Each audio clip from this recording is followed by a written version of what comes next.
Before they hit the floor for Final Four action tonight, the 4 remaining teams in the NAIA Women's National Basketball Tournament spent time at the Tyson Events Center Sunday teaching kids the fundamentals of the game. KTIV's Nathan Price was there and has more. It's amazing to see kind of famous people in a way. The NAIA Women's Basketball Tournament Youth Clinic brought out 3rd through 6th graders to the Tyson Events Center to learn fundamental basketball skills from members of the Fab Four teams.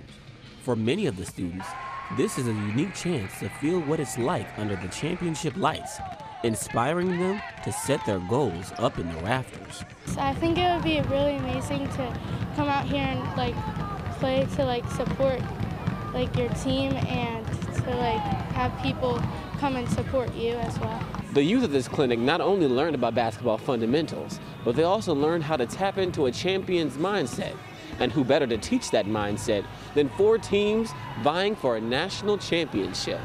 It's super great, I know some of the kids, so it's fun just to kind of shine some light on them and see them on the floor and help them to become better people too. I think it's just really fun. This is something that maybe might go unnoticed during the tournament time, but it's something we look forward to as a group, and it's always been fun to make those connections and get to know kids from the area. Tournament organizers say they are proud of how these teams step up to make memories for the youth in the community.